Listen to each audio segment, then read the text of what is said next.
So here's our first example of matched pairs where the subjects form their own pair. Example 1 here. It's about before and after treatment measurements, and the treatment is supposed to lower blood pressure.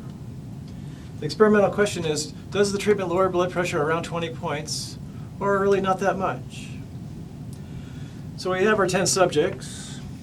We have their initial blood pressure before treatment. Then we have their blood pressure measured after treatment. And then we have the difference, before minus after. That's how much it dropped. We're hoping that this number reflects a difference of 20, but it might reflect a difference that's less than 20, in which case we'd reject the null hypothesis that the mean is 20 in favor of the alternative that the mean is less than 20. And if you want to be able to advertise that the medication works and lowers blood pressure around 20 points, you'd have to be able to prove that.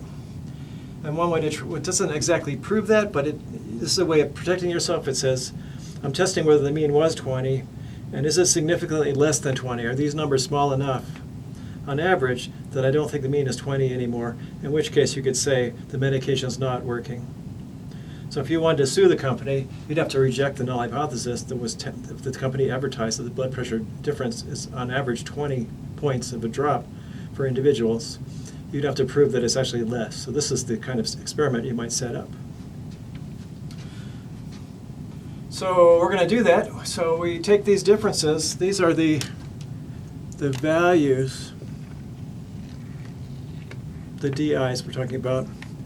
And I punched in my calculator. I wrote what the calculator writes, but it's really D bar here, like that. So the average of that. So in my calculator, I put those values in. It gave me an average of 19.2, a standard deviation of 5.31, and there's 10 values in those differences. And we compute a t with that. There it is. We'll get minus 0.467. Now you know from your life so far in this class that numbers that aren't somewhere near 2 or larger are going to cause you to think the results are not statistically significant, and they'll cause you not to reject the null hypothesis. Before we go there, though, we'll go over and I made a normal probability plot on my calculator. Looked approximately like this. The probability plot is close to a line, so it's all good. Data could have come from a normal distribution. We did that. We could be fancier about it, but I'm not. Okay, and now we're going to compare the p-value to 0.05. That's the job we have to do. If the p-value is less than 0.05, we'll say the results are statistically significant. So on my calculator, I did the t-test. I got a p-value here, 0.31225, so not less than 0.05. So not statistically significant.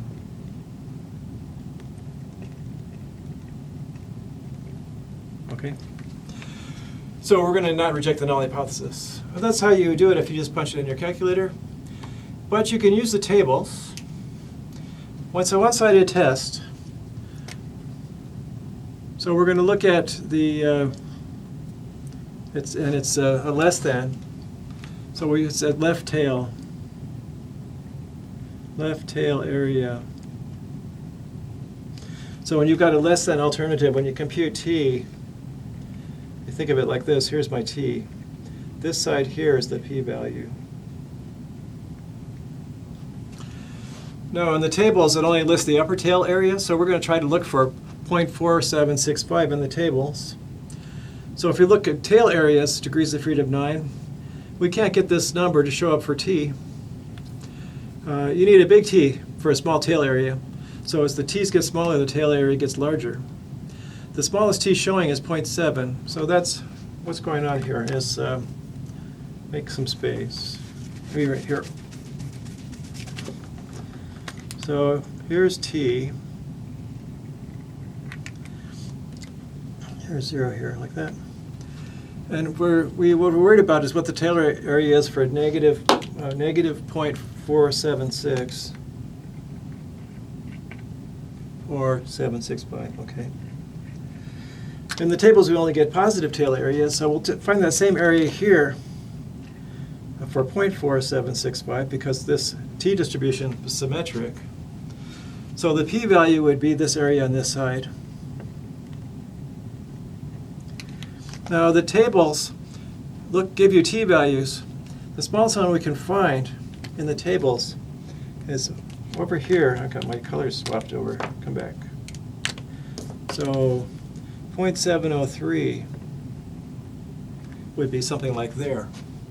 And the tail area for that was 0.25. So that says the p-value, which is the tail area associated with 0.4765, sorry, I can't read it, is slightly larger than 0.25 because this is further to the left, so the tail area is larger than 0.703, which we can look up the tables and find out is 0.703. So we say the p-value is larger than 0.25. That's good enough for us because, so it says if it's larger than 0.25, so it's larger than 0.05, and the results aren't statistically significant. So that would work too without a calculator. That's fine. And then for the truly wanting to know the answer people who don't want to just reject the null hypothesis or not, they really want to know what the p-value is, they don't want to use their calculator, there's two-digit tables in the text. So we would look for, what does it say here? It says we look for between 0.4, so here's our t, right?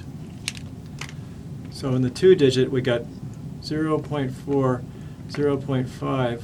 They bracket this value.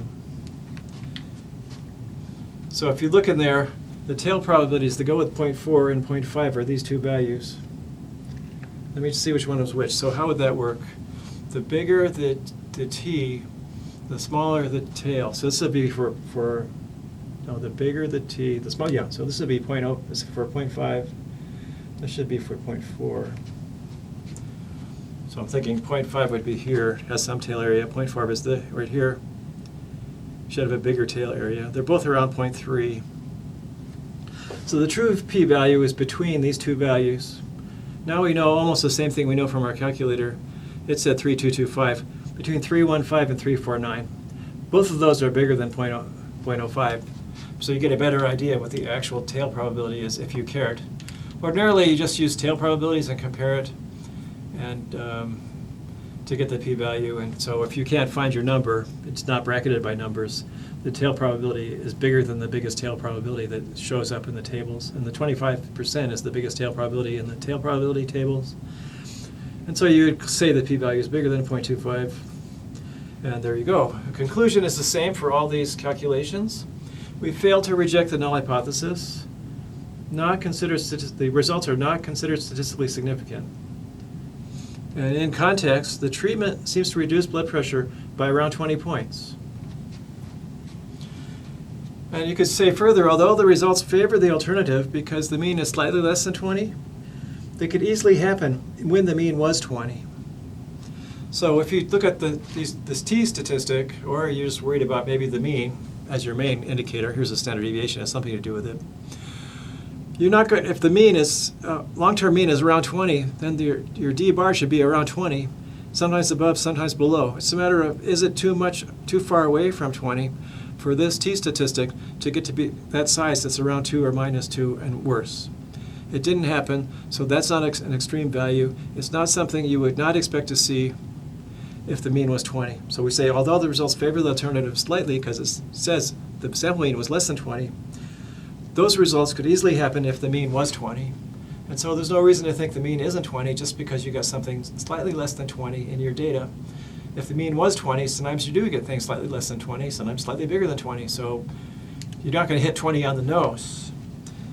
And so seeing something a little bit less than 20 doesn't bother you, or something a little bit bigger than 20 doesn't bother you. And the way to tell whether it bothers you or not is to look to see how big the t-value is, and basically see if it is bigger than 2 or smaller than minus 2, meaning that this number here is far enough away from that number there that we're concerned that the population you drew this data from doesn't have that for its mean.